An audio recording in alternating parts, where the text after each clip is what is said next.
अस्सलाम वालेकुम viewers, welcome to W3 learning. जैसे कि हमने पिछले वीडियो में अपने जो है वो वर्डप्रेस के जितने भी सीरीज थे उसको कंप्लीट किया था।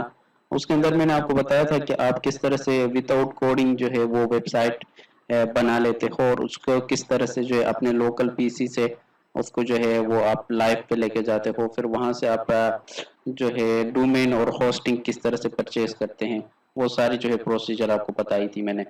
तो अगर आप मेरे पिछली वीडियोस को देखना चाहते हैं तो इस वीडियो के एंड में मैं आपको लिंक दूंगा, वहां से आप जो है वो वर्डप्रेस की मेरी सीरीज को देख सकते हैं जिसके अंदर जो है विदाउट कोडिंग टूल के जरिए से आप वेबसाइट बनाते हैं। इस सीरीज में मैं आपको बिल्कुल ही जो है स्टार्टिंग से बताऊंगा कि एक वेब पेज बनाने के लिए कोडिंग किस तरह से की जाती है, उसको के जो बेसिक्स है वो क्या होती हैं। अच्छा, मैं आपको ये बता दूं कि वेब डेवलपमेंट का ये जो कोर्स है ये मैं आपको जो करवाने जा रहा हूँ, इसको आप जब कंप्लीट करते हो, ठीक है, तो आप एक किसी आईटी कंपनी में या किसी और जगह में जो है कम से कम 20 to 30,000 सैलरी पे जो है आप जॉब कर सकते हो और आप जो है फ्रीलांसिंग आप आराम से कर सकते हो अगर आप इस पूरे कोर्स को सीरीज को फॉलो करते हैं। तो इसके अंदर मैं आपको जो है सोर्स कोड जो भी हम जो है यहाँ पर इस वीडियो में सीखेंगे उसका एक सोर्स कोड मैं आपको w3learning.pk वेबसाइट के ऊपर मैं आपको लिंक दूंगा। ठीक है, वहां से जो है आप सोर्स कोड डाउनलोड कर सकते हो और उसके ऊपर प्रैक्टिस कर सकते हो। इसके अलावा अगर कोई चीज आपको सपोर्ट के लिए पूछना हो तो आप जो है ये नीचे जो मैंने ईमेल एड्रेस दिया है इसके ऊपर जो है आप मुझे ईमेल कर सकते हैं। तो अब हम स्टार्ट करते हैं कि वेब डेवलपमेंट का जो कंप्लीट कोर्स है इसके अंदर हम क्या क्या जो है वो सीखेंगे। सबसे पहले इंट्रोडक्शन टू वेब, कि वेब क्या होती है या वर्ल्ड वाइड वेब जो है वेबसाइट क्या होती है उसको हम पहले सबसे पहले देखेंगे।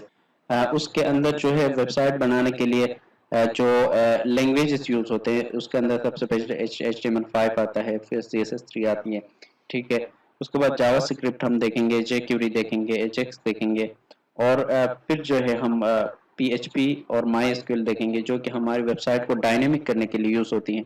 उसके बाद वर्डप्रेस के जो एडवांस चीजें हैं वो मैं आपको बताऊंगा कि वर्डप्रेस के ऊपर थीम की डेवलपमेंट किस तरह से होती है। फिर मैं आपको PHP का जो फ्रेमवर्क है लारावेल जो कि आजकल मार्केट में बहुत ही ज़्यादा चल रहा है उसको थोड़ा सा हम इंट्रोड्यूस करेंगे।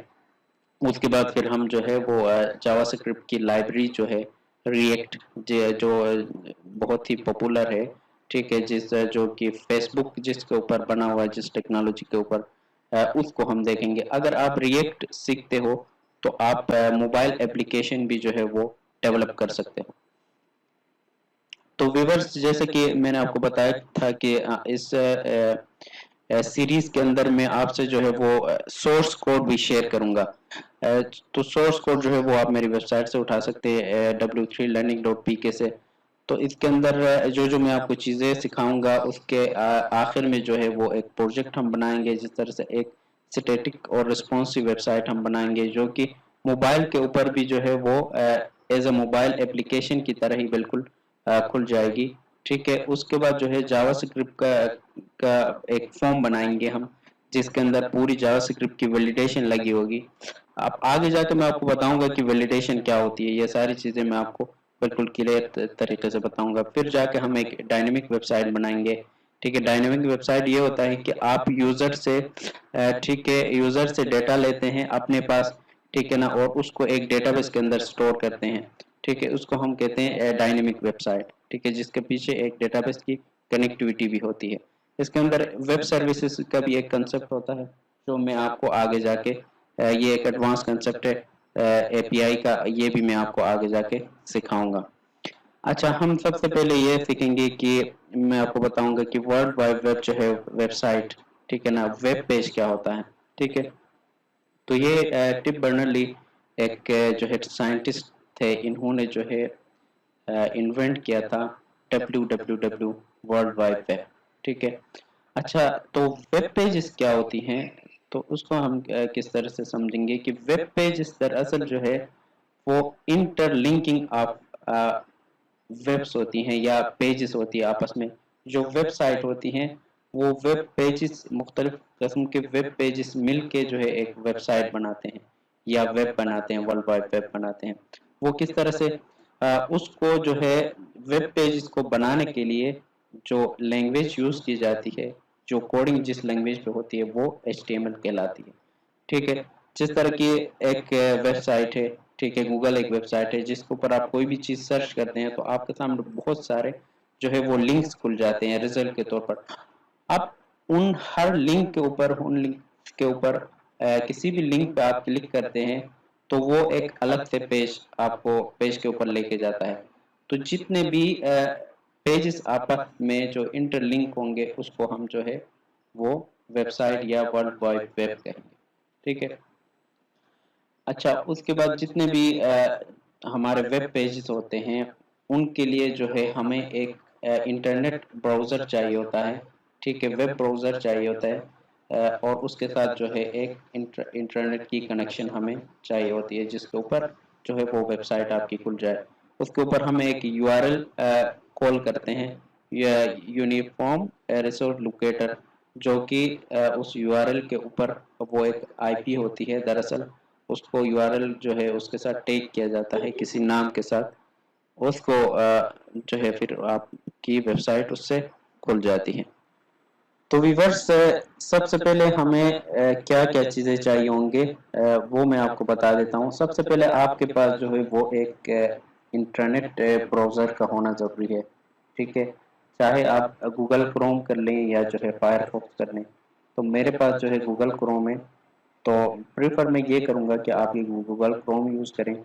और दूसरा ये कि फायरफॉक्स भी ज़रूरी है, क्योंकि एक डेवलपर के लिए दोनों ब्राउज़र, बल्कि जितने भी ब्राउज़र है वो सारे होने चाहिए। तो मैं यहाँ पर गूगल क्रोम यूज़ कर रहा हूँ।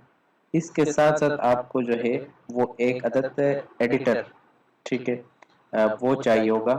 तो मैं यहाँ पर जो एडिटर यूज़ कर रहा हूँ वो नोटपैड प्लस प्लस है। तो आप गूगल पे जाके नोटपैड प्लस प्लस यहाँ पे लिखेंगे तो ये आपके पास लिंक खुल जाएगा। ठीक है, यहाँ से आप जो है वो नोटपैड प्लस प्लस को डाउनलोड कर सकते हैं।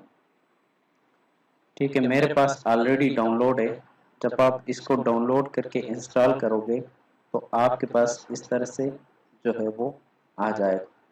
अब यहाँ पर जो है हमें HTML की कोडिंग स्टार्ट करनी। तो व्यूअर्स, जैसे कि आप देख सकते हैं यहाँ पर मैंने जो है कुछ कोडिंग लिखी हुई है। अब मैं आपको समझा देता हूँ कि ये क्या है। ठीक है, सबसे पहले आप ये देख सकते हैं मैंने डॉक टाइप HTML लिखा। इसका मतलब ये है कि जो HTML की जो लेटेस्ट वर्जन है, ठीक है, ये उसको आइडेंटिफाई करता है। जब से HTML5 आया है तो हम जस्ट सबसे टॉप पे जो है वो डॉक टाइप HTML लिखते हैं। तो जो हमारा ब्राउज़र है वो पहचान जाता है कि ये जो है HTML5 की कोडिंग है। ठीक है, उसके बाद हम क्या करते हैं, HTML स्टार्ट करते हैं। ठीक है, और HTML को क्लोज करते हैं। फिलहाल के लिए मैं इसको यहाँ से जो है वो हटा देता हूँ और आपको समझा देता हूँ कि किस तरह कोडिंग की जाती है। ठीक है, आप HTML को स्टार्ट करेंगे। ठीक है, फिर HTML को आप इसके साथ ही क्लोज कर देंगे और इसके अंदर फिर आप कोडिंग करेंगे। कोई भी टैग आप ओपन करते हो तो उसको आपको जो है वो क्लोज भी करना है। इसके अंदर मैंने टाइटल लिखा। ठीक है, टाइटल को मैंने स्टार्ट किया और टाइटल को क्लोज किया। ठीक, और इसके अंदर लिखा मैंने माई वेब। मैं आपको बताऊंगा कि ये जो मैंने लिखा है, ठीक है, माई वेब, ये क्यों यूज़ होता है और ये कहाँ पर शो होगा आपको। ठीक है, उसके बाद हमारे बॉडी का टैग स्टार्ट होता है। ठीक है, बॉडी के टैग के अंदर जो है वो हम जो भी लिखेंगे वो हमारे फ्रंट पे जो है वो ब्राउज़र के जो फ्रंट पे वहाँ पर शो हो जाएगा।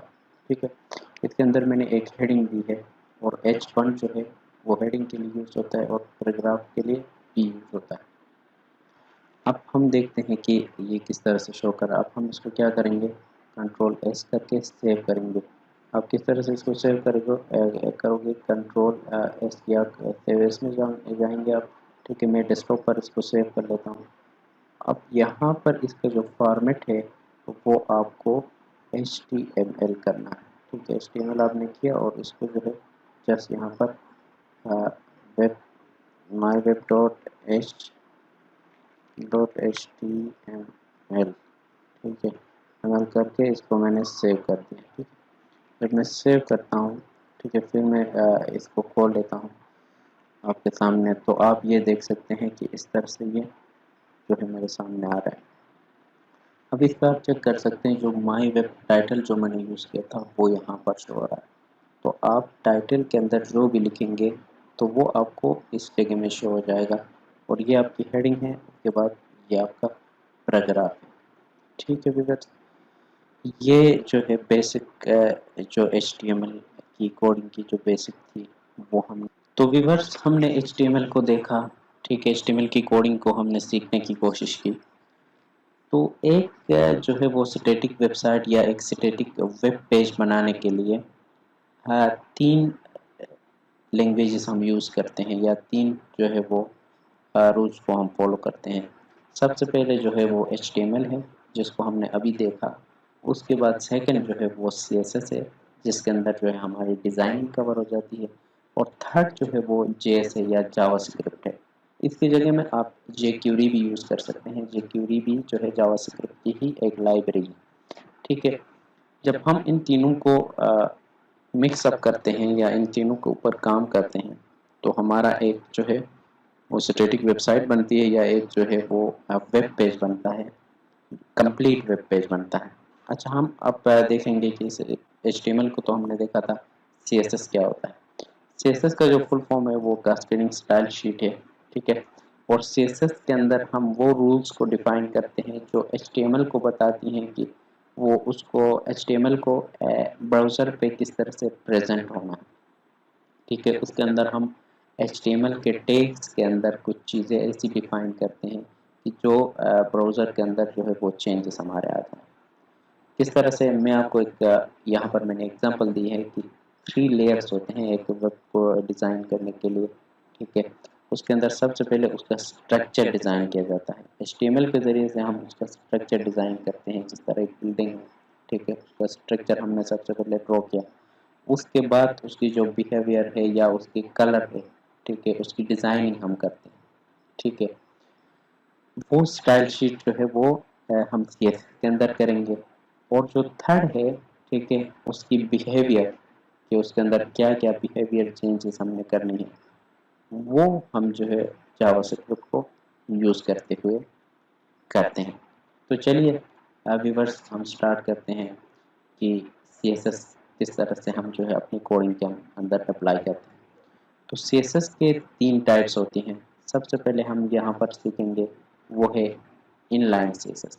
अब इनलाइन CSS किस तरह से हम डिफाइन करते हैं, मैंने बॉडी का टैग खोला, बॉडी के टैग के अंदर स्पेस लगा के मैंने जस्ट लिखा यहाँ पर स्टाइल। स्टाइल लिखने के बाद मैं इक्वल टू लगाऊंगा, इक्वल टू के फ़ौरन बाद में डबल कोमा लगाऊंगा। इसके अंदर मैं लिखूंगा कि मुझे अपनी बॉडी के जो कलर है, बैकग्राउंड कलर, वो क्या रखना है, वो क्या शो करवाना है। मैंने इसको बोला मेरा जो वेब पेज की जो बॉडी है उसका कलर रेड कर दो। ठीक है, मैंने इनलाइन, इसको बोलते हैं इनलाइन CSS, जो कि मैंने बॉडी के साथ ही लगाई है। मैंने सेव किया, इसको सेव करने के बाद मैं यहाँ आकर अपना पेज खोलता हूँ। आप चेक कर सकते हैं कि ये रेड हो गया। ठीक है, ये पूरा बैकग्राउंड जो है वो रेड हो गया। अब मैं इस हेडिंग को भी इसी तरह से करने की कोशिश करता हूँ। हेडिंग के ऊपर फिर वही स्टाइल लगा लेता हूँ।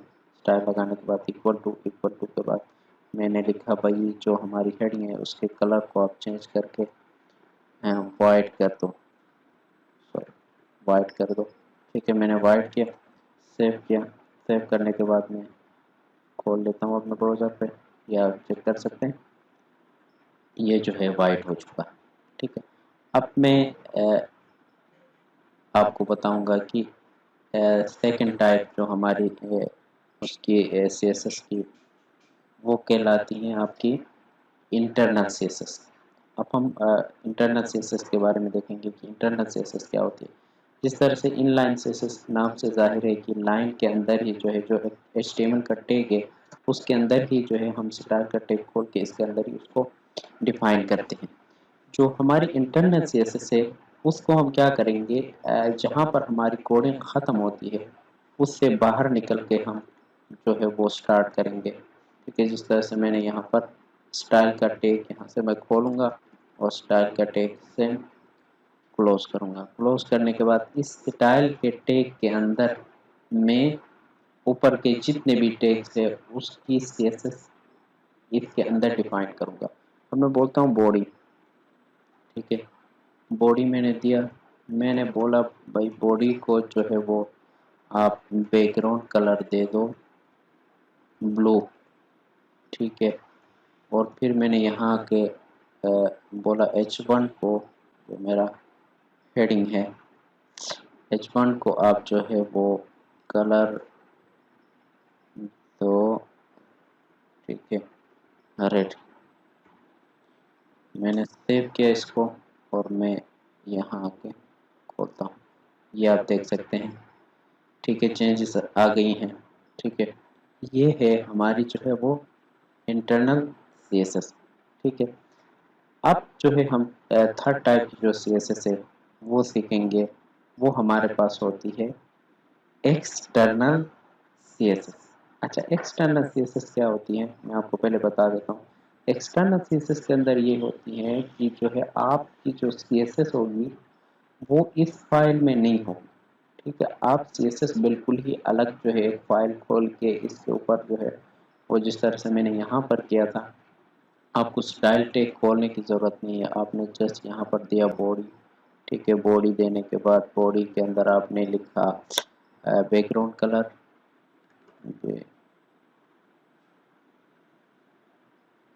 ठीक है, कलर आपने दिया इसको रेड, ठीक है। फिर आपने H1 हेडिंग हेडिंग दिया और हेडिंग देने के बाद हेडिंग आपने लिखा जो है वो कलर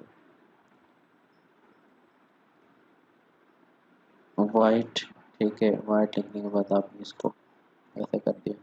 अब क्या करना है आपको, इस फाइल को एज ए .css के फॉर्मेट में सेव करना है, ठीक है। अब मैं यहाँ से CSS का फॉर्मेट सर्च कर लेता हूँ, ठीक है। आप यहाँ आ जाएंगे CSS के नाम से, ये आप चेक कर सके कास्केडिंग स्टाइल शीट, ठीक है। मैं अब करता हूँ माई वेब .css, ठीक है। मैंने ये एक नाम दिया इसको और मैंने इसको भी जो है वो डेस्कटॉप पे ही सेव करा दिया। अब मुझे क्या करना है, इस फाइल को यहाँ पर लिंक करवाना, ठीक है। उसके लिए मैं क्या करूँगा, ठीक है, आप HTML के टैग के अंदर आकर यहाँ पर लिखेंगे,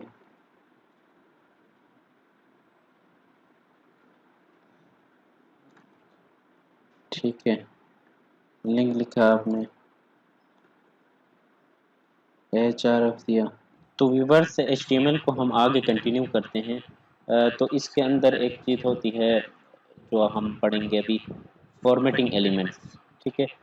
फॉर्मेटिंग एलिमेंट्स क्या होती है, जिस तरह से हम MS वर्ड के अंदर जो है वो अपने अपने जो पैराग्राफ है या अपना जो कंटेंट है उसकी जो है हम एक फॉर्मेटिंग करते हैं। उसको जो है हेडिंग को हम अगर बोल्ड करना चाहे तो बोल्ड करते हैं, या कहीं पे जो है वो हेडिंग को हमें स्मॉल करना हो या किसी और चीज़ फ़ॉन्ट साइज़ को कम करना हो या ज़्यादा करना हो, इस तरह की चीज़ें, ठीक है, ये फॉर्मेटिंग कहलाती है। तो इस को हम देखेंगे कि सबसे पहले जो है अपनी टेक्स्ट को जो है वो बोल्ड करने के लिए, ठीक है, हम बोल्ड का टेक्स्ट जो है उसके लिए हम टैग यूज़ करते हैं बी का, ठीक है। और उसके बाद जो है स्ट्रॉन्ग यूज़ करते हैं, स्ट्रॉन्ग भी इसी के लिए ही यूज़ होता है, ठीक है। उसके बाद जो है वो इटैलिक के लिए, ठीक है, इटैलिक एक फॉर्मेट है, ठीक है, उसके लिए हम आई यूज़ करते हैं, ठीक है। और एम्फेसाइज टेक्स्ट के लिए जो है वो EM करते हैं। उसके बाद अगर टेक्स्ट पे कोई मार्क करना हो, ठीक है, उसको मार्क करनी हो तो उसके लिए मार्क का टैग यूज़ करते हैं। और अगर हमें टेक्स्ट को जो है वो स्मॉल करना हो तो उसके लिए स्मॉल का टैग यूज़ करते हैं। इसी तरह से उस टेक्स्ट को हम अगर एज अ डिलीट शो करें तो उसके लिए हम डिलीट का टेक्स्ट यूज़ करते हैं, टैग यूज़ करते हैं। और अगर इंसर्ट उसको शो करना हो तो INS का टैग यूज़ करते हैं, ठीक है। इसी तरह से जो है सबस्क्रिप्ट टेक्स्ट करना हो तो SUB सबका टैग यूज़ करते हैं, और सुपर स्क्रिप्ट के लिए SUP का टैग यूज़ करते हैं। तो चलिए मैं आपको दिखाता हूँ कि किस तरह से ये जो है वो आप कर सकते हो। तो मैंने यहाँ पर आप देख सकते हैं कि मैंने इनको डिफाइन किया है। ठीक है, बोल्ड को आप किस तरह करोगे? ठीक है, आपने बी का टेक स्टार्ट किया, ठीक है, बी का टेक क्लोज किया, और बी का टेक के अंदर जो है जो भी आप टेक्स्ट लिखोगे वो बोल्ड हो जाएगा। अब मैं इसकी जो है वो आपको दिखाता हूँ किस तरह से जो है वो ये बोर्ड आपको शो करता है। ये आप देख सकते हैं, ये बोर्ड यहाँ पर मैंने करवाया है।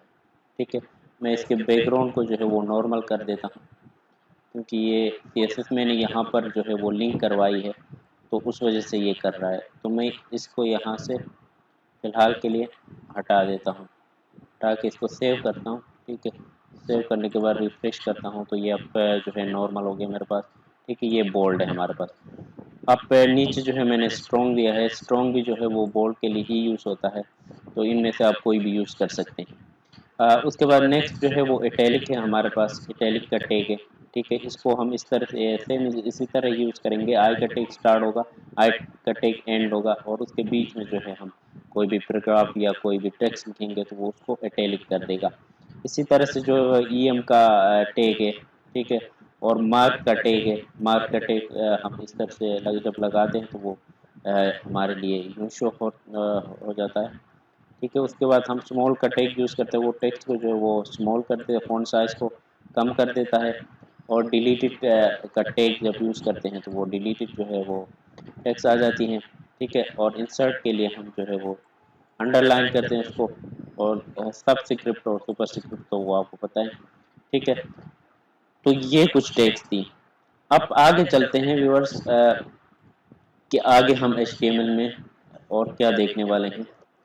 ये तो हो गई। ठीक है, अब HTML के अंदर कमेंट्स क्या होती है? ठीक है, अब मैं आपको बताता हूँ कि कमेंट्स क्या होती हैं। ठीक है, अब कमेंट्स ये होती हैं व्यूअर्स की जब भी कोई हमें कोडिंग के अंदर अपने कोड को स्किप करना हो, या उस कोड को जो है हमें उस लाइन ऑफ कोड को नहीं चलाना हो, कोड के अंदर कोई लाइन जो है वो हमें नहीं चलानी हो, तो उसके लिए हम कमेंट्स का टैग यूज़ करते हैं। ठीक है, जिस तरह से पहले यहाँ पर जो है एक लिंक मैंने हटा दिया या डिलीट कर दिया, कट कर दिया। ठीक है, अब मैं कंट्रोल Z करके वापस से उसके लिंक को इनेबल कर देता हूँ, अपीयर कर देता हूँ, यहाँ पर डिस्प्ले करवा देता हूँ। अब मिसाल के तौर पर मुझे इसको यहाँ से हटाना नहीं है। ठीक है, मुझे इसको यहीं पर ही रहने देना है, और मैं चाहता हूँ कि ये चले नहीं ये कोड।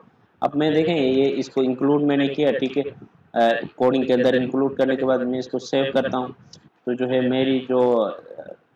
मेरा जो पेज है वो रेड हो जाता है। मुझे क्या करना है कि मेरा पेज भी जो है नॉर्मल हो, और ये टेक्स्ट यहीं पर ही रहे लेकिन चले नहीं। उसके लिए हम कमेंट्स यूज़ करते हैं। अच्छा, इसके अंदर कमेंट्स कैसे करते हैं वो मैं आपको दिखाता हूँ। कमेंट्स जो है वो HTML के अंदर हमेशा यूँ होती हैं। ठीक है, ये जो है कमेंट है। ठीक है व्यूअर्स, ये जो है आपका कमेंट है HTML के अंदर। ठीक है, अब मैं क्या करता हूँ, इसके अंदर अगर मैं कोई भी चीज़ लिखूँ, ठीक है, यहाँ पर कुछ भी मैं लिखूँ, ठीक है, अब जो है वो क्या करेगा, ये लाइन जो है वो रीड नहीं करेगा। ठीक है, आप यहाँ पर अपना नाम भी लिख सकते हो।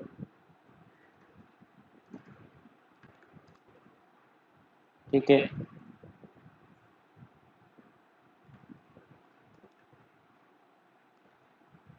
अब आप यहाँ पर अपना नाम भी लिख सकते हो। ये लाइन जो है वो रीड नहीं होगी। अब मैं अगर यहाँ सेव करूँ तो इस लाइन का कोई इम्पेक्ट इस पेज पे नहीं आएगा।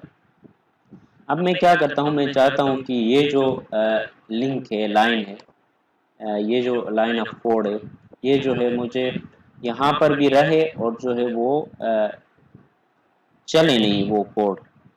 ठीक है, मैं क्या करता हूँ, इससे पहले यहाँ पर इस जगह में कमेंट्स का टैग स्टार्ट करता हूँ, और एंड में जाके इसको इस तरह से क्लोज किया जाता है।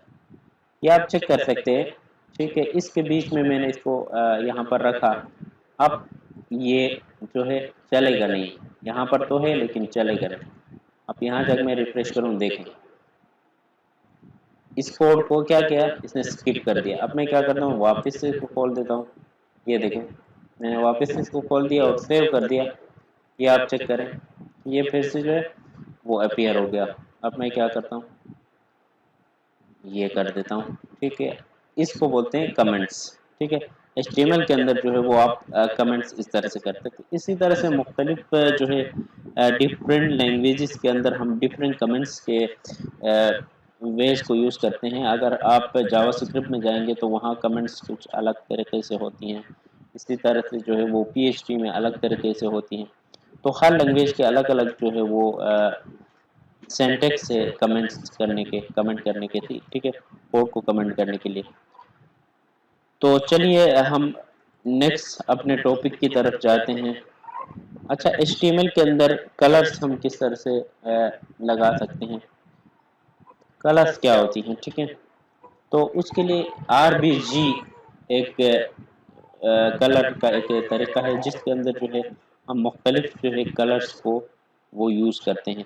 मैं आपको बताता हूँ एग्जांपल देके कि RBG कलर जो है वो किस तरह से काम करती है, ठीक है व्यूअर्स।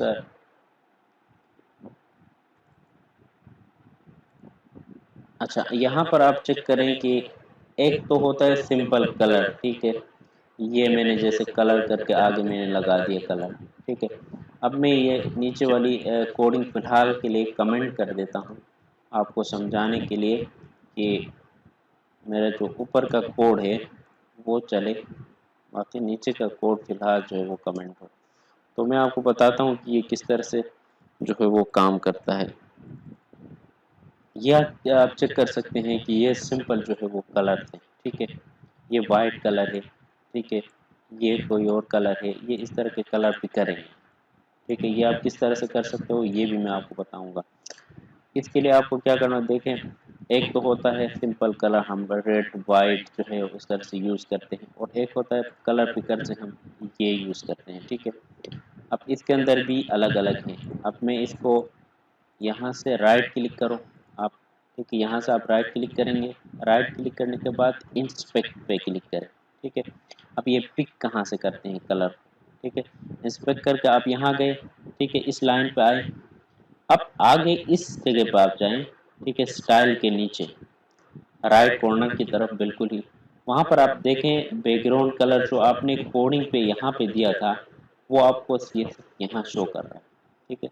जब भी कोई वेब पेज होगा उस वेब पेज की जो HTML है वो यहाँ पर शो होगी, और उसकी जो CSS है वो यहाँ पर शो होगी, ठीक है। ये टेम्परेरी चेंज, इसके लिए आप यहाँ से, अगर मैं यहाँ से इसको डिलीट करूँ, ये ब्लैक वाली जो कोडिंग है इसको डिलीट करूँ, देखिए ये डिलीट भी हो सकता है, लेकिन ये टेम्परेरी यहाँ तक। आप रिफ्रेश करेंगे तो वापस आ जाएगी, ठीक है।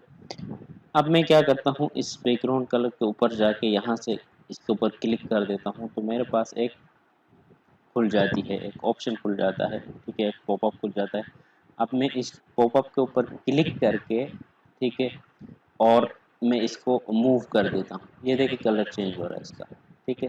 अब आप क्या करेंगे, यहाँ से जो है वो आप कलर को पिक कर सकते हो, ये रहा देखिए। अब मैं क्या करता हूँ, यहाँ से इसको कॉपी करता हूँ, ठीक है। इस कलर को मैं बोलता हूँ यार ये कलर मुझे बहुत अच्छा लगता है, ठीक है। इस कलर को मैं कॉपी करता हूँ और मैं यहाँ जाके इसको, या यहाँ जाके ये ब्लैक कलर की जगह इसको पेस्ट कर देता हूँ। पेस्ट करने के बाद इसको सेव करता हूँ। अब आके मैं क्या करता हूँ, रिफ्रेश करता हूँ इसको, पेज को रिफ्रेश करता हूँ, ये देखिए चेंज हो गया। अब मैं क्या करता हूँ, यहाँ से इसको भी है ये करने की कोशिश करता हूँ।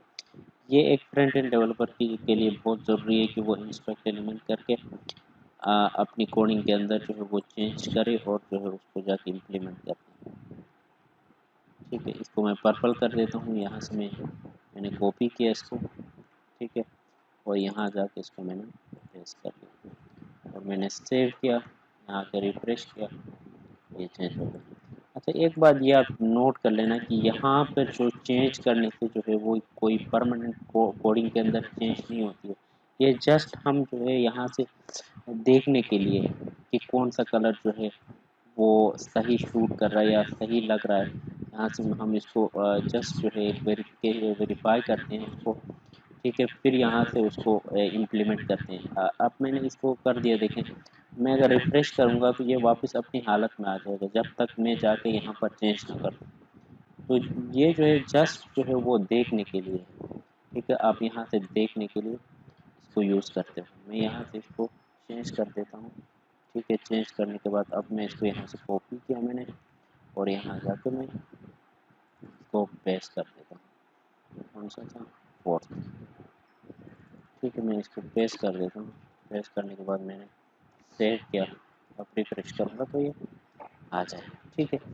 ये थे सिंपल कलर। अब जो है हम उसकी तरफ जाते हैं RGB या RGBA कलर क्या होती हैं, क्योंकि इसमें भी दो कैटेगरीज होती हैं, एक RGBA होते हैं और एक जो है वो HSL होता है, ठीक है। अब आप जब एग्जांपल में आप देखोगे तो आपको समझ में आ जाएगा कि ये दरअसल होती क्या है। अब मैं ऊपर वाले कोड को कमेंट कर देता हूँ, ठीक है। ये जितने भी टॉपिक्स मैंने आपको यहाँ पर कवर किए हैं, ये आप कम से कम 2 से 3 बार आप प्रैक्टिस करेंगे तो ये आपके जहन में जो है वो बैठ जाएंगी, ताकि आप भूलेंगे नहीं आइंदा के लिए। तो ये आप प्रैक्टिस करें। इस कोर्स के एंड में इंशाल्लाह आप जो है इतने हो जाएंगे कि आप एक नॉर्मल डेवलपर बन सकते हैं, ठीक है। अब मैं क्या करता हूँ, इसके ऊपर क्लिक कर देता हूँ, इस कलर के ऊपर, और मैं आ जाता हूँ इसके यहाँ पर। तो आप ये देख सकते हैं इसने जो है फॉर्मेट जो है वो चेंज कर दिया। अब मैं इसके ऊपर क्लिक करके इसको मूव करने की कोशिश करूँगा तो ये आप देखें, जो यहाँ से इसको मूव कर दें, ठीक है। तो ये आप देखें इसने एक इस तरह का एक कोड बना दिया। अब मैं यहाँ से इसको कॉपी करूँगा, ठीक है। जाके मैं यहाँ पर इसको जो है वो पेस्ट कर देता हूँ, ठीक है। पेस्ट कर दिया। अब मैं अगर रिफ्रेश करूँगा तो ये कलर चेंज हो जाएगा, ठीक है। अब जो है नीचे वाले में आते हैं, ठीक है। इसको चेक करते हैं। इसका भी यही है, जस्ट जो है ये परसेंटेज लगा देता है, ठीक है। और जो है कोई ख़ास इसमें फ़र्क नहीं है। बस आपको जो है जस्ट ये टेक्स्ट जब भी कोई अगर आप कोडिंग में देखो तो आपको समझ में आने चाहिए कि अच्छा ये हमने यहाँ पर पढ़ा था, ठीक है। आपको यानी इससे हैरान होने की ज़रूरत नहीं है और ये क्या आ गया, ठीक है। ये जो है यहाँ से हो गई, ठीक है। ये थे जो है कलर्स। आप HTML में किस तरह से कर सकते हो, अपने कंटेंट को कलरफुल किस तरह से बना सकते हो। अब जो है हम चलते हैं नेक्स्ट टॉपिक की तरफ, ठीक है। ये दोनों हमने कवर कर लिए। अब हम पढ़ते हैं कि HTML के अंदर जो है हम लिंक किस तरह से लगाते हैं। ये बहुत ज़्यादा इम्पोर्टेंट है, बहुत ज़्यादा इम्पोर्टेंट है कि ये आपको जो है बहुत ज़्यादा काम आने वाला है और ये बहुत ज़्यादा इम्पोर्टेंट है, ठीक है। अब मैं आपको सिखाता हूँ कि लिंक कैसे करते हैं, ठीक है। मैं यहाँ पर आपको एक लिंक का बताता हूँ। AHREF किया मैंने, इक्वल टू डबल कोमा, ठीक है। इसके ऊपर मैं लिखता हूँ, कोई भी लिंक देता हूँ इसके अंदर, ठीक है। मैं यहाँ से इंटरनेट पे जाता हूँ, इंटरनेट पे मैं एक काम करता हूँ, मैं फेसबुक खोलता हूँ, ठीक है। फेसबुक खोलने के बाद फेसबुक का URL मैंने कॉपी किया, ठीक है। कॉपी करने के बाद मैं यहाँ आया, फेसबुक का URL को पेस्ट कर दिया। पेस्ट करने के बाद अब मैं क्या करता हूँ, यहाँ पर टारगेट, ये बहुत ज़रूरी है, इम्पोर्टेंट टॉपिक है, ठीक है। इसको आपने सही से प्रैक्टिस करना है और गौर से देखना है, ठीक है। ब्लैंक किया। अब मैं बताऊंगा कि ये ब्लैंक करने से क्या होता है, ठीक है, और ये नहीं करेंगे तो क्या होगा, ठीक है। मैंने एक लिंक लगा दिया और मैंने यहाँ पर जहाँ कोई भी टैग जहाँ से स्टार्ट होगा और जो है वो उसको बंद करना बहुत ज़रूरी है। यहाँ पर मैं इसको बंद करूँगा तभी ये काम करेगा, वरना काम नहीं करेगा, ठीक है। मैं इधर लिखता हूँ CLIC, click here for Facebook, ठीक है। मैंने फेसबुक लिख दिया, मैंने सेव किया इसको। अब मैं जाके यहाँ से इसको अपने फाइल को रन कर देता हूँ। ओह, ये बैकग्राउंड इसलिए आ जाता है, सॉरी, ये जो है यहाँ पर मैंने लिंक किया हुआ है CSS को, इस वजह से मैं इसको कमेंट कर देता हूँ। ठीक है, ये देखें मैंने क्लिक हियर फॉर फेसबुक। अब मैं इसके ऊपर यूँ ही क्लिक करूँगा, न्यू पेज खोल देगा, ये एक अलग टैब में फेसबुक मुझे दिखा देगा। देखें फेसबुक मुझे दिखा देगा। अब मैं बोल रहा हूँ यार नहीं, फेसबुक नहीं है, आप एक काम करो, इसमें आप गूगल खोल दो मेरे लिए, गूगल खोल दो, सही है। अब मैं जाता हूँ, रिफ्रेश करता हूँ इसको और इसको भी चेंज कर देता हूँ यार, click here to Google, sorry Google, सही है। मैंने रिफ्रेश किया इसको, ये गूगल हो गया, चेंज कर दिया, देखें ये गूगल पे लेके गया। ये बहुत ज़रूरी है क्योंकि वेब पेज ही यही इसका नाम है कि आप पेज को आपस में जो है वो इंटरलिंक करते हैं। अब मैं क्या करता हूँ, इसी को ही कॉपी, ये सारा कॉपी करके नीचे पेस्ट कर देता हूँ। पेस्ट करने के बाद यहाँ पर मैं लिखता हूँ भाई मुझे कहीं और भी जाना है, वो है जीमेल। मैंने बोला यार जीमेल पे जाओ, इस पर क्लिक हियर फॉर जीमेल। ठीक है, अब आप जब यहाँ पर आ जाएंगे, इसको रिफ्रेश करेंगे तो ये देखें। अब एक और चीज़, ये देखें लाइन में आ रहा है, मुझे तो यहाँ पर तो नीचे है। ठीक है, अब वो HTML नहीं समझता है कि ये लाइन अगर नीचे है तो मैं ब्राउज़र पे भी वो नीचे जाऊँगा। ठीक है, उसके लिए बताना पड़ता है इसको कि भाई ब्रेक रो कर दो। ठीक है, BR जो है वो ब्रेक रो के लिए होता है। इसको जब आप यूज़ करेंगे तो एक लाइन ब्रेक कर देगा। अब मैं इसको सेव करता हूँ, दोबारा जब चलाता हूँ ये नीचे आता है। मैं बोलता हूँ यार ये बिल्कुल इसके साथ चिपक रहा है, मुझे जो है एक और BR देना चाहिए, तो एक और वो लाइन को ब्रेक कर देगा। अब परफेक्ट लग रहा है, सही है।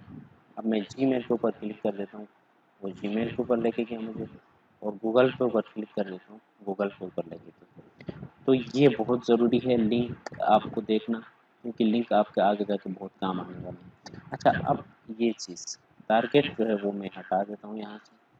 ठीक है, एक में लगाता हूँ, एक में हटा देता हूँ। ठीक है, अब क्या होगा इससे देखते हैं। ठीक है, लिंक वही रहा, कोई फ़र्क नहीं है।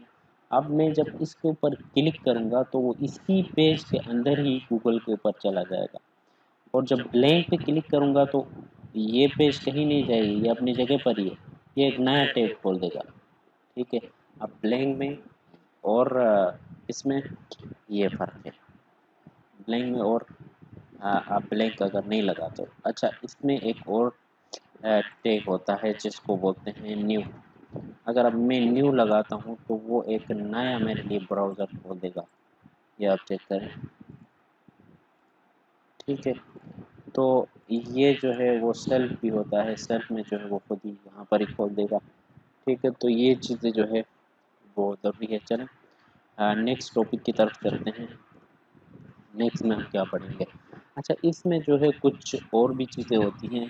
ठीक है, जिस तरह से हमने एक लिंक दिया, ठीक है, उसमें जो है हम एक वेब ब्राउज़र पे चले गए, न्यू पेज पे चले गए। ठीक है, एक वेब पेज पे चले गए। अब मैं ये इसके अंदर ये भी जो है ऑप्शन है कि भाई आप अपने अ, उस पेज के अंदर ही पेज के एक पोर्शन से दूसरे पोर्शन में जंप किस तरह से करोगे। ठीक है, तो वो भी मैं आपको अब एग्जांपल के ज़रिए से समझाऊँगा, तो आपको समझ में आ जाएगा। तो व्यूअर्स इसके अंदर मैं क्या करता हूँ, सबसे पहले जो है वो कुछ टेब्स बना देता हूँ। ठीक है, और उनके अंदर मैं लिंक दे देता हूँ। ठीक है, लिंक में मैंने कहा कि इसको जो है होम के साथ लिंक कर दो, इसको अबाउट अस के साथ लिंक कर दो, इसको सर्विसेज के साथ लिंक कर दो, और उसको कॉन्टेक्ट अस के साथ लिंक कर दो। अब ये सारे ऑप्शन जो है इसी पेज के अंदर ही मेरे पास है। ठीक है, अब मैं क्या करता हूँ, जहाँ पर मैंने होम का कंटेंट प्लेस किया हुआ है या लिखा है, वहां पर एक आईडी दे देता हूँ होम के नाम से। ठीक है, अब मैं जब भी होम के ऊपर क्लिक करूंगा तो वो इस आईडी को देखेगा, और इस आईडी ये आईडी इसको यहाँ पर मिलेगी, तो वो हमें इस जगह में लेकर आएगा। और जब भी मैं अबाउट अस के लिंक के ऊपर क्लिक करूंगा तो वो देखेगा कि अबाउट अस की जो आईडी है वो कहाँ पर लगी है, तो वो चेक करेगा, जहाँ पर अबाउट अस की आईडी लगी होगी उसके ऊपर लेकर आ जाएगा। इसी तरह से जिस लिंक के ऊपर मैं क्लिक करूंगा वो उसको उस लिंक पे लेकर आ जाएगा। तो चलिए व्यूअर्स, इसको देखते हैं कि ये किस तरह से काम करता है। तो मैं जाता हूँ यहाँ पर, ठीक है, यहाँ से मैंने इसको क्लिक किया तो ये आपके पास खुल रहा है। अब जब मैं इस होम के ऊपर क्लिक करूंगा तो ये देख सकते हैं, ये इसमें मुझे वेलकम के ऊपर लेकर आ गया। और जब मैं अबाउट अस पे क्लिक करूंगा तो ये अबाउट अस पे लेकर आ गया मुझे। और जब मैं सर्विसेज पे क्लिक करता हूँ तो ये सर्विसेज के ऊपर आ गया, एक ही पेज पे है। और जब मैं कॉन्टेक्ट अस पे क्लिक करूंगा तो देखें ये कॉन्टेक्ट अस सबसे लास्ट में है, और इसमें मुझे जो है कॉन्टेक्ट अस के ऊपर ये जो है मुझे लेकर आ गया। तो ये लिंक जो है वो जंपिंग के लिए यूज होता है कि आप जंप करा सकते हो यहाँ से किसी भी अपने पेज के किसी भी हिस्से पर। अच्छा व्यूवर्स, तो व्यूवर्स आप हम जो है इमेजेस देखेंगे कि इमेजेस एचटीएमएल के अंदर इमेजेस क्या होती हैं, किस तरह से हम इमेजेस को यूज करते हैं। तो चलिए मैं आपको एग्जांपल देता हूँ कि इमेजेस को जो है वो हम किस तरह से यूज करते हैं। ठीक है, तो बस ये मैंने फाइल बनाई है इमेजेस के लिए HTML। इसके अंदर मैं आपको बता देता हूँ कि इमेजेस को हम किस तरह से यूज़ करते हैं। ठीक है, जिस तरह से HTML का कोड टैग हम स्टार्ट करेंगे, बॉडी के अंदर हमने एक हेडिंग दे दिया, हेडिंग के अंदर आके जो है नीचे हमने इमेज का टैग स्टार्ट कर दिया। इमेज का टैग जो है वो IMG करते हैं, उसके बाद हम लिखते हैं SRC। SRC का मतलब ये होता है कि जब भी हम किसी चीज़ का पाथ देते हैं, ठीक है, अगर उसका पाथ जो है हमें डिफाइन करना हो तो हम SRC लिखते हैं। ठीक है, SRC के अंदर जो है हम ऑनलाइन जो है उसकी पाथ भी दे सकते हैं, और जो है हम लोकल से भी पाथ दे सकते हैं। यहाँ पर मैंने ऑनलाइन पाथ यूज़ किया है। तो आप जो है लोकल भी अपना जो है पाथ वो कंप्यूटर का यूज़ कर सकते हो। अगर आपने किसी फोल्डर के अंदर इमेजेस रखे हुए हैं तो आप जस्ट एक स्लैश लगा के उस फोल्डर का नाम लिखेंगे तो वहां से पिक कर लेगा। यहाँ पर मैंने एक ऑनलाइन जो है वो इमेज का लिंक लगाया है। ठीक है, उससे आगे क्या लिखते हैं, ALT। अगर ये इमेज फोन ना हो तो क्या लिखा हुआ आ जाए, तो उसके अंदर मैंने यहाँ एक टाइटल दिया है, लोअर इन चाइना करके। ठीक है, अच्छा उसके बाद आप जो है उस इमेज का जो विड्थ होता है वो डिफाइन करते हैं, उसके बाद हाइट डिफाइन करते हैं। ठीक है, बस यही थी इमेज के लिए, इतना ही होता है। ठीक है, मैंने इसको सेव कर लिया Ctrl+S करके, सॉरी। ठीक है, अब मैं जाता हूँ इसको, मैं खोल लेता हूँ ब्राउज़र पे, किस तरह से ये मुझे नज़र आता है। ये आप देख सकते हैं, इस तरह से जो है वो आप अपनी इमेज को वो कर सकते हैं। अगर मैं इस पर राइट क्लिक करके जो है इसको ओपन इन न्यू टैब पे खोलूं तो ये लिंक मुझे नज़र आ रहा है। ठीक है, अच्छा अब हम आगे चलते हैं। नेक्स्ट जो है वो इमेज या इमेज मैप है कि हम इमेज मैप HTML में क्या होता है। जैसे कि मैप से जाहिर है कि जैसे आप कोई एक इमेज देते हो, ठीक है, उसके अंदर मुख्तलिफ छोटे छोटे इमेजेस होते हैं। कि जैसे कि एक आप किसी घर का नक्शा ही ले ले कि नक्शा देते हो कि, और ये उसमें डिफाइन कर देते हो ये जो है मेरा ये हिस्सा, ये पार्ट जो है वो ड्राइंग रूम का है, ये पार्ट बेडरूम का है, और ये पार्ट जो है वो वॉशरूम का है। तो अलग अलग से आप उसके ऊपर वो डिफाइन कर दे और लिंक लेते हो। इसी तरह से HTML के अंदर जो है ये आप मैप जो है वो बना सकते हो। तो इमेज का मैप किस तरह से बनता है वो मैं आपको दिखाता हूँ।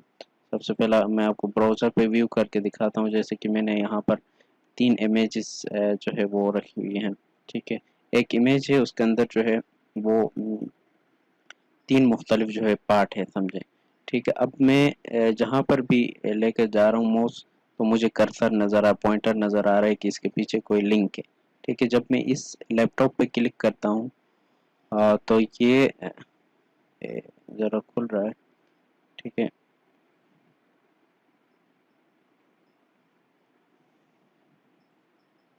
ये फ़ोन पे जब मैं क्लिक करता हूँ तो फ़ोन पे जो है वो मुझे फ़ोन नज़र आता है, और कप पे क्लिक करता हूँ तो कप के इमेज पे जाता है। और जब मैं लैपटॉप पे क्लिक करता हूँ तो जी इसका लिंक जो है वो शायद गलत लगा हुआ है, मैं इसको आ, चल के देख लेते हैं इसमें क्या इशू है। ठीक है, तो मैंने जो लगाया था वो खुल नहीं रहा है, तो मैं क्या करता हूँ, यहाँ से जो है वो लिंक इसका चेंज कर लेता हूँ। मैं गूगल पे जाता हूँ। ठीक है, गूगल पे जाके मैं कोई भी लिखता हूँ लैपटॉप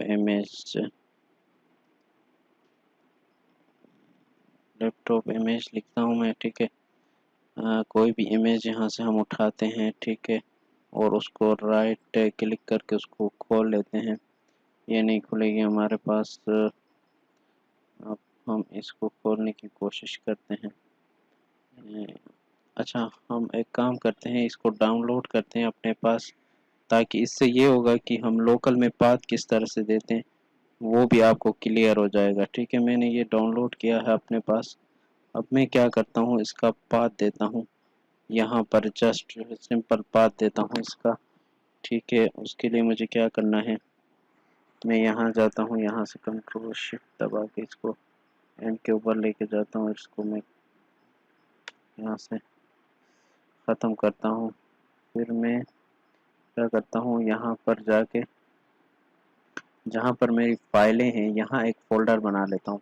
वैसे तो मैं एज इट इज़ भी इसको कॉल करवा सकता हूँ, लिंक करवा सकता हूँ, लेकिन आपको समझाने की गरज से मैं यहाँ पर IMAGES इमेजेस का एक फ़ोल्डर बना लेता हूँ, और ये जो इमेज है वो इस फ़ोल्डर के अंदर मैं डाल देता हूँ। ठीक है, अब यहाँ आके मैं इसको लिंक करवा दूँगा। ठीक है, SRC के अंदर एरिया है। ठीक है, यहाँ पर मैं इसको कोशिश करता हूँ कि ये आ जाए मेरा इमेजेस के अंदर। ठीक है, इमेजेस के अंदर जो है वो मेरा image.png। ठीक है, मैंने इसको दिया। अब मैं चलता हूँ यहाँ पर, अब हम इसको देखते हैं। सॉरी, ये नहीं थी हमारी फाइल, ये है। ठीक है, अब हम इसको यहाँ से देखते हैं कि ये देखें। ठीक है, अब यहाँ पर 3 इमेजेस है, इसके अलग अलग जो है वो इमेजेस फर्दर हमें मिल रही हैं। ठीक है, इस पे इसके ऊपर जब मैं क्लिक करता हूँ तो एक और इमेज खुल रही है। अब हम देखते हैं कि इसकी कोडिंग वो किस तरह से हमने किया है। देखिए, मैप के लिए सबसे पहले तो मैंने एक इमेज यूज़ की है। ठीक है, उस इमेज के अंदर मैंने 3 अलग अलग इमेजेस दिए हैं। ठीक है, अब क्या करना है आपको कि ये एक मैप है।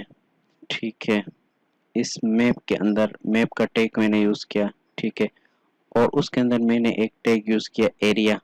ठीक है, उस एरिया को मैं एक कोड्स दूंगा। ठीक है, कि उसको कहाँ पर रखना है। फिर मैं वहाँ पर जो है एक रेफरेंस यूज़ करूँगा कि जब मैं इस पार्ट पे क्लिक करूँ तो ये वाली जो है इमेज खुल जाए, और मैं इस पार्ट पे क्लिक करूँ तो ये फ़ोन वाली इमेज खुल जाए, और जब मैं इस पार्ट पे क्लिक करूँ तो ये कॉफ़ी का जो कप है उसकी इमेज खुल जाए, और लास्ट में लाके मैंने मैप बंद कर दिया। ठीक है, मैप के अंदर एरिया। ठीक है, मैप और एरिया के ज़रिए से जो है हम मैप बना सकते हैं, मैप जो है वो क्रिएट कर सकते हैं, HTML का मैप। तो नेक्स्ट देखते हैं हम, नेक्स्ट जो है वो HTML टेबल्स।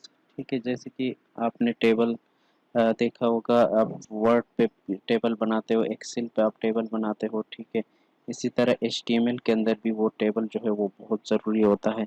आपको बहुत सारे काम जो है टेबल के ज़रिए से करना पड़ता है।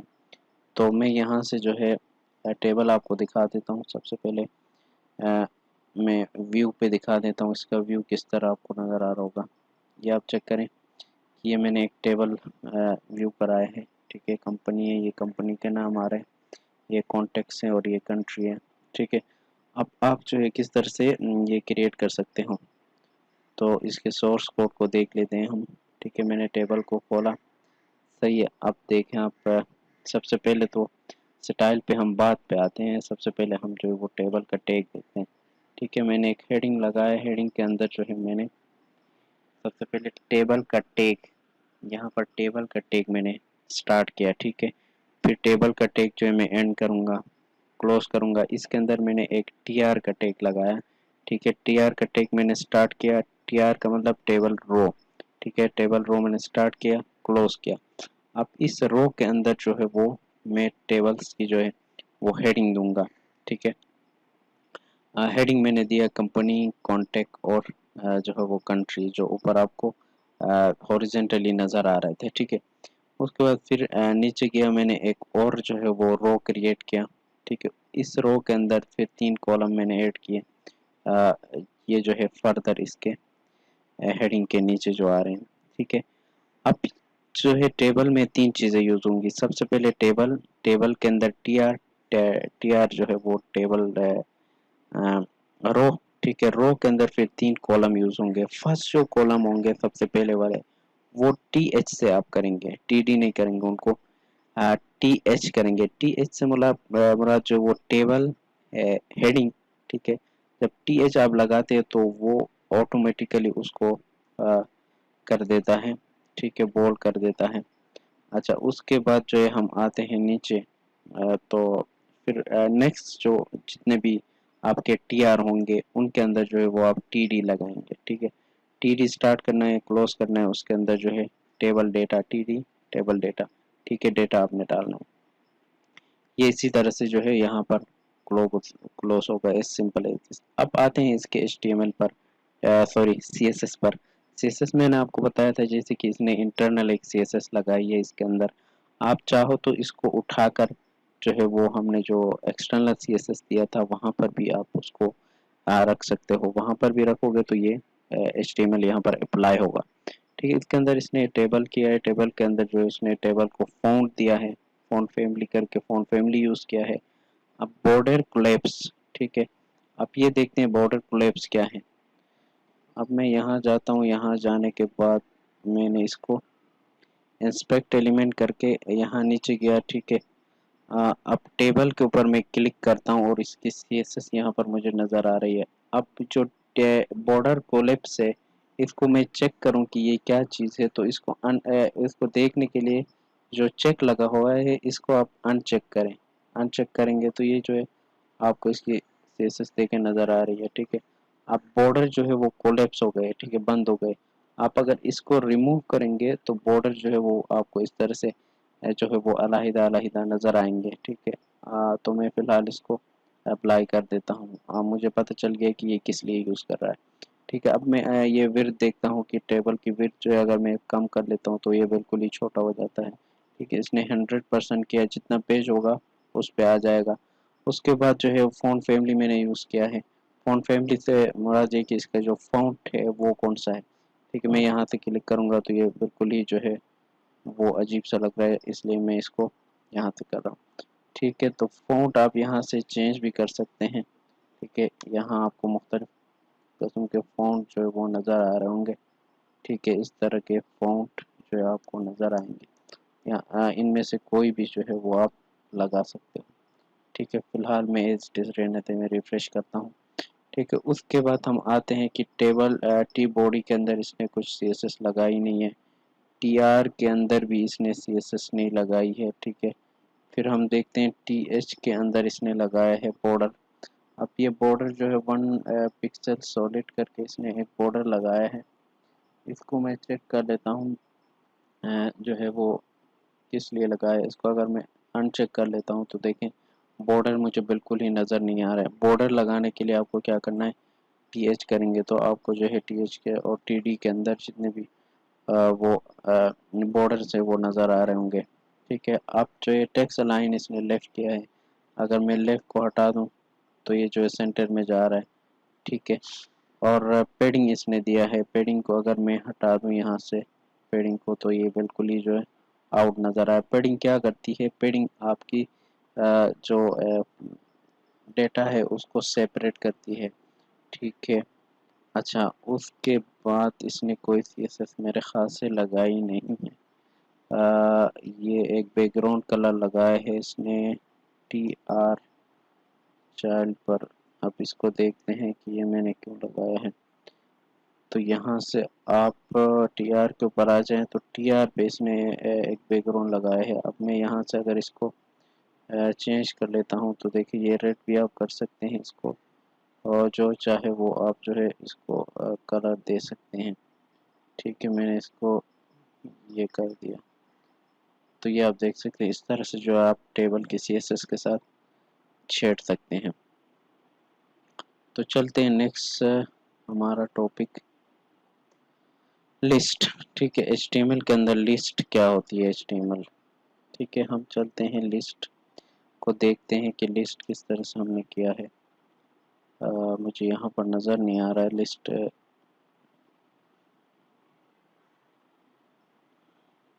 जस्ट वेट कि मैं देख लूँ इशू क्या आ रहा है।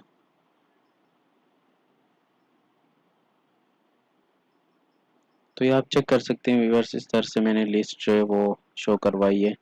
अब लिस्ट जो है वो भी दो टाइप्स की, टू टाइप्स की होती हैं। एक तो जो है वो ऑर्डर अनऑर्डर लिस्ट होती हैं जिसपे जो है हम मुख्तलिफ चीज़ें स्टाइल लगाते हैं। ठीक है, और एक जो है वो हमारी ऑर्डर लिस्ट होती है जिसमें नंबर हम शो करते हैं 1 2 3 करके। ठीक है, अब चलते हैं कि हम लिस्ट को जो है वो एचटीएमएल में किस तरह से लिखते हैं। ठीक है, सबसे पहले मैंने एक हेडिंग दी है। ठीक है, यूएल के टैग से हम स्टार्ट करते हैं अनऑर्डर लिस्ट को। ठीक है, और ओएल से स्टार्ट करते हैं ऑर्डर लिस्ट को। ठीक है, इसको स्टार्ट करेंगे क्लोज करेंगे, इसके अंदर एल आई लिस्ट के टैग के लिए यूज होता है, एल आई हम देंगे। ठीक है, जितनी लिस्ट होंगी उतने हम देते रहेंगे नीचे।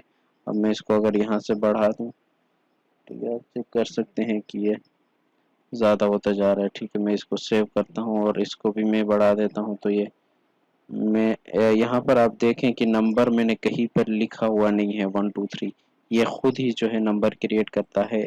किस वजह से? ये ओएल की वजह से, ऑर्डर लिस्ट को लिस्ट की वजह से ये समझ जाता है। ठीक है, अब मैं यहाँ से इसको खोल लेता हूँ। ये आप चेक कर सकते हैं 4 5 6 7। ठीक है, ये होती है लिस्ट जो कि एचटीएमएल के अंदर आपको देखनी ज़रूरी है। अब चलते हैं नेक्स्ट हमारा टॉपिक। ठीक है, आई फ्रेम देखते हैं कि आई फ्रेम क्या होते हैं एचटीएमएल के अंदर। ठीक है, तो पहले चेक करते हैं कि आई फ्रेम होते क्या हैं। देखें, अब मैंने क्या किया है, आप देखें एक फ्रेम के अंदर जो है वो टेबल आ रहा है। टेबल जो है वो एक फ्रेम के अंदर आ रहा है। ठीक है, फ्रेम आई फ्रेम भी जो है हमारे मुख्तलिफ चीज़ों के लिए वो डिपेंड करता है सिचुएशन के ऊपर कि हम कब इसको यूज़ करने की जो है वो ज़रूरत पड़ती है तो हम उसको यूज़ करते हैं। ठीक है, तो मैं यहाँ पर जो है आपको दिखाता हूँ कि किस तरह से मैंने इसकी जो है वो बनाई है।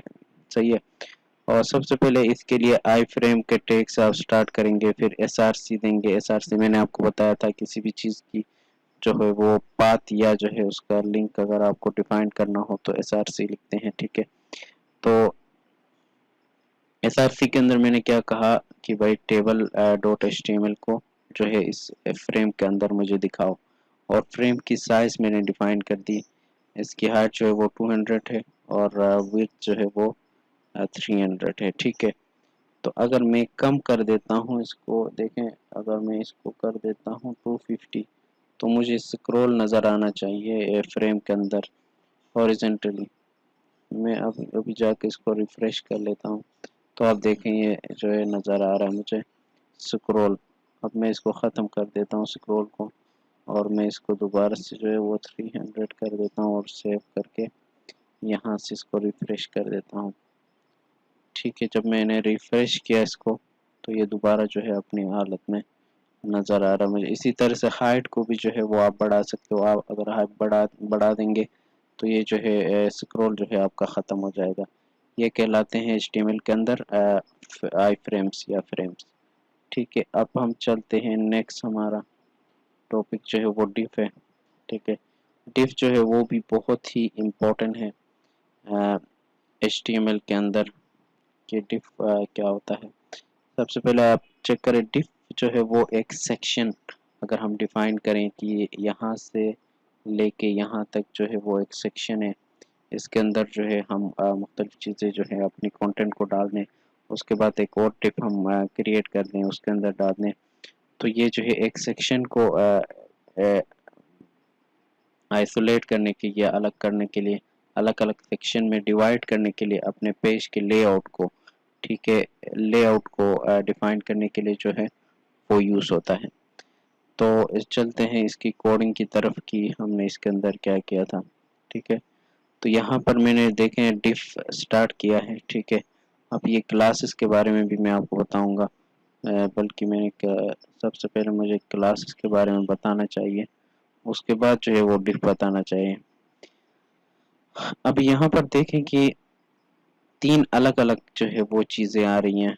ठीक है, और हर एक का जो है वो कंटेंट जो है वो अलग अलग है। ठीक है, अब ये जो है कहलाती हैं क्लासेस। अब मैं दिखाता हूँ आपको कि क्लासेस जो है वो क्या होती हैं। ठीक है, अब यहाँ पर देखिए मैंने एक डिफ लगाया। ठीक है, यहाँ से आपको डिफ भी क्लियर हो जाएगा और क्लासेस को दोनों क्लियर हो जाएंगे। ठीक है, डिफ जो है लगाया और यहाँ पर एक अलग डिफ और यहाँ पर एक अलग डिफ। ठीक है, हर डिफ को जो है मैंने एक क्लास दिया। मैंने बोला कि डिफ जो फर्स्ट डिफ है इसकी जो क्लास है वो सिटीज है, सेकंड डिफ है इसकी जो क्लास है वो जो है सिटीज है, सॉरी इसकी भी सिटीज है और थर्ड की भी, तीनों की सिटीज है। ठीक है, अब मैं क्या करता हूँ कंटेंट इन सब के अंदर अलग अलग डाल देता हूँ। ठीक है, अब ये क्लास जो है वो डिफ की एट्रीब्यूट है। ठीक है, अब जाके मैं यहाँ पर सिटीज को, सिर्फ सिटीज को डिफाइन करूंगा। सिटीज जो है वो क्लास है इसकी। अब इसको मैं CSS दूंगा। अब ये जो सिटीज है इसको मैं जो भी CSS दूंगा वो इन तीनों के ऊपर अप्लाई होगा, क्योंकि नाम जो है इस क्लास का एक ही है। और मैं ये क्लास चाहे इस पेज पे जहां भी यूज करूं इसके ऊपर ये CSS जो है वो ऑटोमेटिकली अप्लाई होगी। तो उसके लिए जो है हम क्लास यूज करते हैं। अगर मैं क्लास यूज नहीं करता तो क्या होता, तो मुझे अलग अलग जो है इनलाइन CSS इस डिफ के लिए ये सारी CSS यहाँ जाके देनी पड़ती, इस डिफ के लिए यहाँ जाके देनी पड़ती, इस डिफ के लिए यहाँ जाके देनी पड़ती। अब इन सारे डिफ को अलग अलग देने से बचने के लिए मैंने एक चीज़ यूज़ किया, वो मैंने क्या किया, क्लास यूज़ किया। क्लास जब मैंने यूज़ की तो ये जो है वो उस क्लास के अंदर सारी चीज़ें मैंने इसको डिफाइन कर दिया। अब ये बैकग्राउंड कलर अगर आप चेंज करना चाहें तो इसको जो है वो ब्लू कर दें। ठीक है, करके इसको आप सेव करें और अभी आप देखें कि इसने डिफ के अंदर तीनों को तोड़ दिया। ठीक है, अब हम देखते हैं इसकी CSS में क्या किया है हमने। ठीक है, सबसे पहले जो है कलर को हमने वाइट किया है, मार्जिन दिया है। अगर मार्जिन में नहीं दूंगा तो ये एक दूसरे के साथ चिपक जाएंगे। ठीक है, और विड्थ दिया है, विड्थ जो है वो उसको थोड़ा सा जो है एक दूसरों से अलग करेगा। ठीक है, ये एक छोटी सी चीज़ थी, ये मैंने आपको बता दिया। सही है व्यूअर्स, इस वीडियो के अंदर हमने जो है वो HTML के जो बिल्कुल बेसिक टैग्स होते हैं और बिल्कुल जो बेसिक होती हैं बिगनर्स के लिए वो हमने सीख लिया। अब नेक्स्ट जो वीडियो है इंशाल्लाह उसमें मैं आपको जो है एक जावास्क्रिप्ट, ठीक है, और उसके बाद CSS में थोड़ा सा एडवांस, उसके बाद बूटस्ट्रैप क्लियर करूँगा और इसी के अंदर ही जो है हम एक स्टैटिक वेबसाइट जो है वो रेडी करेंगे। और उस वेबसाइट का जो है मैं आपको डिस्क्रिप्शन में लिंक दूंगा।